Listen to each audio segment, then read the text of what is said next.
Hola a todos, mi nombre es Néstor Suárez y una vez más les doy la bienvenida a este espacio dedicado a la literatura, la teoría literaria, la crítica y afines. En el video de hoy voy a abordar la obra de uno de mis autores predilectos, uno de los autores que más me inspiran y más me movilizan como lector. Hablo, como ya habrán inferido, de H.P. Lovecraft. La idea de elaborar esta presentación surge a partir de ciertas lecturas que vengo realizando en las últimas semanas, a las cuales voy a aludir en el transcurso del video y cuyas referencias ustedes hallarán al final del mismo o abajo en la descripción. Desde ya, Lovecraft no necesita presentación alguna. Es un autor que, si bien en vida no logró trascender un lugar de marginalidad en el canon literario de los Estados Unidos, sí lo hizo y con creces de manera póstuma. Gracias a sus innovaciones y a la calidad estética de su obra por una parte, y por otra parte gracias al trabajo incansable de un grupo de amigos y colaboradores, entre los que encontramos a Robert Bloch, autor de Psycho, y August Derleth, fundador de la icónica editorial Arkham House y pionero en la construcción del Cthulhu Mythos, ¿no? Esa mitopoiesis que busca sistematizar las deidades, las cosmogonías, los cultos que proliferan en la ficción Lovecraftiana. Lovecraft no solo fue uno de los más importantes precursores de lo que hoy conocemos como ciencia ficción, sino que además fue uno de los grandes maestros de la literatura de terror del siglo XX. Creo que podemos decir con certeza que su obra se inscribe dentro de una corriente que comienza a gestarse ya a fines del siglo XIX en Gran Bretaña, con autores como H. G. Wells y Arthur Machen, este último muy influyente en la obra de Lovecraft.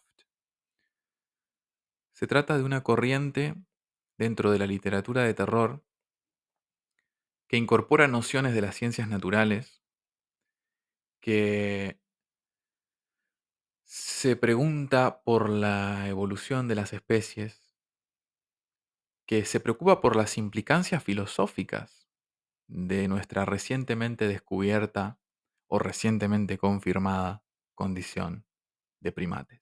En este sentido, me parece muy relevante un texto de China Miéville, que es una introducción a una edición de En las montañas de la locura, que data del año 2005. En ese texto, Miéville asegura que Lovecraft rompe con la tradición de la literatura de terror, a la que este crítico británico caracteriza como reaccionaria. Reaccionaria porque en ella el mal figura como una fuerza exógena que irrumpe en la realidad para alterar un orden de cosas, pero que siempre es contenida y anulada. Si pensamos en la literatura de vampiros de la era victoriana, por ejemplo, hallamos figuras como Carmila y Drácula, seres monstruosos que vienen a subvertir las categorías a través de las cuales entendemos o pretendemos entender el mundo que nos rodea: vivo, muerto, noble, abyecto, bello, horrendo, pero que eventualmente son conjurados y expulsados, de modo que ese orden inicial queda restaurado. Bueno, en Lovecraft claramente no hay nada de eso. En Lovecraft el horror radica en la epifanía del indiferentismo cósmico, en la revelación de la insignificancia de nuestra presencia en cuanto individuos y en cuanto especie en un universo caótico, hostil e incomprensible. De modo que no hay mal que conjurar, porque el mal para Lovecraft es la vida misma. Ahora bien, en vista de esta concepción radicalmente materialista y atea, ¿cómo podemos siquiera comenzar a interpretar las figuras de esos dioses o antidioses que pueblan los relatos de Lovecraft, que han fascinado e inquietado a generaciones enteras de lectores y que sin duda son mucho más importantes que cualquier personaje humano. Yo creo que para este propósito hallamos una herramienta de suma utilidad en la obra de Rudolf Otto, un teólogo alemán, luterano, contemporáneo de Lovecraft, que se dio a la nada envidiable tarea de defender a la religión de los embates del naturalismo en el contexto de una creciente secularización del mundo occidental. La obra más importante de Rudolf Otto lleva por título Das Heilige, que se puede traducir como lo santo, lo sacro, lo sagrado.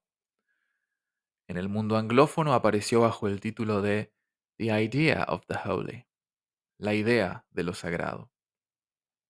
Para comprender cuán influyente fue este libro en la primera mitad del siglo XX, creo que es importante mencionar que entre su primera publicación en el año 1917 y el fallecimiento del autor en el año 1937, unos pocos días antes de la muerte de Lovecraft, vaya coincidencia, en ese periodo de 20 años, según un artículo de Alexander Grau para la Deutschlandfunk, aparecieron 25 ediciones de Das Heilige, a las cuales hay que sumar, por supuesto, traducciones a decenas de idiomas, todo lo cual resulta extraordinario tratándose de un libro de teología.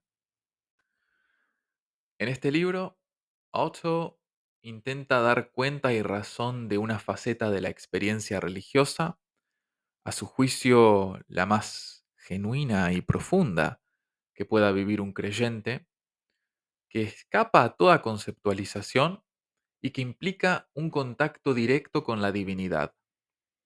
Con este fin, problematiza la noción de lo sagrado a partir de una observación de índole filológica. Como buen especialista en teología, Otto era un hombre versado en las lenguas de la antigüedad, el latín, el hebreo clásico, el griego antiguo, y al examinar el uso de términos como sanctus o sus equivalentes en hebreo y griego respectivamente, kadosh y agios, am, se percató de una brecha semántica entre estos vocablos, tal y como aparecen en las Sagradas Escrituras, y el uso que se les da a sus derivados en las lenguas modernas. ¿Qué es lo primero que se nos viene a la cabeza cuando oímos o leemos la palabra santidad?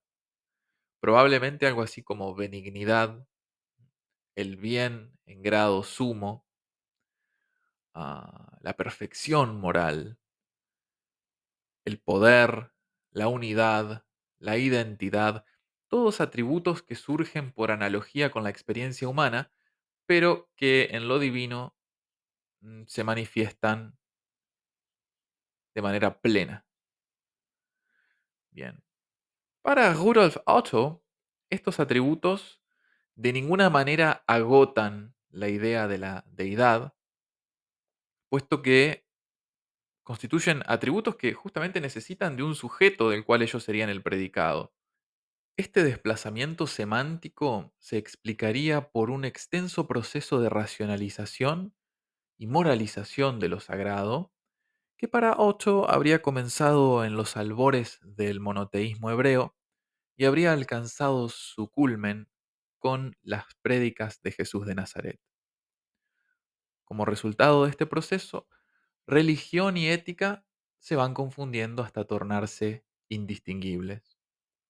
Lo que busca entonces Otto en Das Heilige es disociar la religión de la ética para aislar ese excedente de sentido que está presente en Sanctus, que está presente en Agios, que está presente en Kadosh y que antecede a todos esos atributos que acabamos de mencionar. Este excedente de sentido es una cosa inefable que, en palabras del autor, elude la aprehensión en términos conceptuales y por lo tanto solo puede ser sugerida. A los efectos de indagar en este algo inenarrable, Otto fragua un nuevo término a partir del latín numen, vocablo que alude a la divinidad, como vemos a continuación.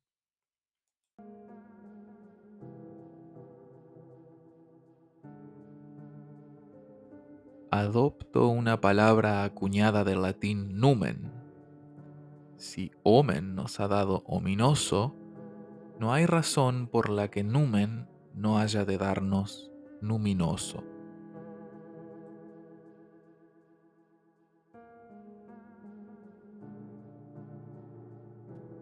Lo numinoso es entonces el nombre que le da Rudolf Otto a la experiencia del contacto con lo sagrado.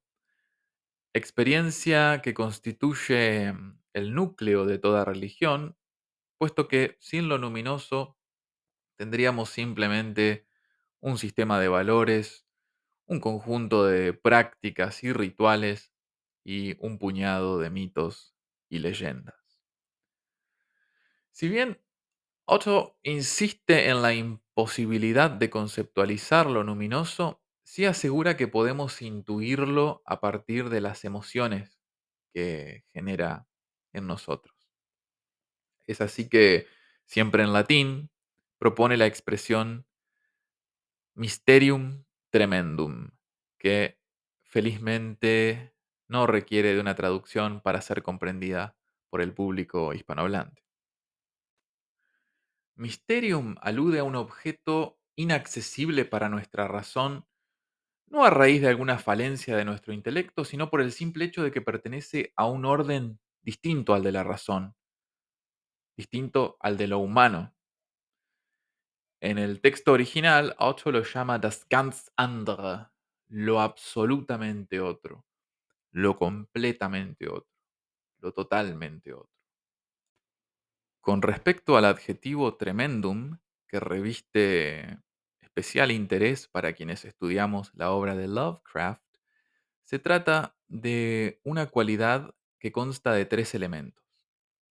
La majestad, una presencia de una intensidad sobrecogedora a partir de la cual el adorador percibe la nimiedad de su propio ser, percepción a la que Otto llama Kreaturgefühl, sentimiento de criatura. Es la conciencia que adquiere la criatura de su creador. Y lo ilustra con un ejemplo del libro del Génesis. Es un pasaje en el cual Abraham dice algo así como, He aquí que yo le he hablado al Señor, yo que soy polvo y cenizas. Otro elemento del Mysterium Tremendum es la energía del numen, la fuerza, el ímpetu, la vitalidad de lo divino. Se manifiesta en la ira de Jehová, en el fuego voraz de los místicos y en una versión secular en la voluntad de la que nos habla Schopenhauer. Hay un tercer componente que en el texto original se llama das Schauervolle, es decir, lo tremendo propiamente dicho, lo espeluznante, lo pavoroso. Es una respuesta emocional que para Otto no tiene nada que ver con lo que convencionalmente llamamos miedo, más bien lo explica en estos términos.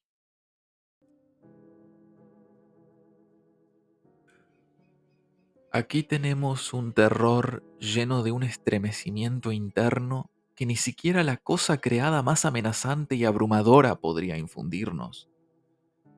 Tiene algo espectral en sí. A este horror que nos inspira lo luminoso y en el cual podemos hallar el origen de la religión en la historia de la humanidad, Otto propone llamarlo también pavor demoníaco, lo cual puede parecer un poco controversial, Si perdemos de vista que para Otto los atributos que nosotros les asignamos a las deidades y a los demonios son en realidad am, desarrollos muy posteriores en la evolución de las religiones. Llegados a este punto, no tengo dudas de que todos los conceptos vertidos hasta aquí sonarán extrañamente familiares a los oídos de los amantes del horror cósmico.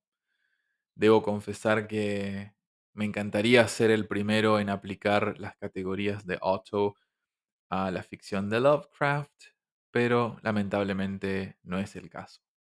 Y es que Eric Wilson, un académico estadounidense que se especializa en filosofía, publicó en el año 2016 un maravilloso libro titulado The Republic of Cthulhu.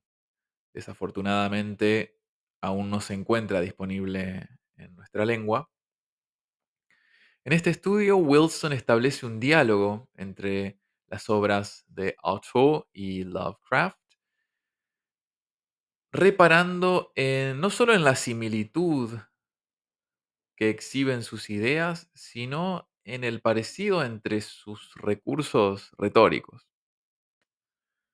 La tesis que plantea Wilson basándose en el entramado conceptual de Otto es que en la ficción Lovecraftiana encontramos el tremendum sin el mysterium, es decir, lo luminoso se presenta en todo su espanto, arremete contra nuestros esquemas epistemológicos y aniquila los fundamentos de nuestra cognición.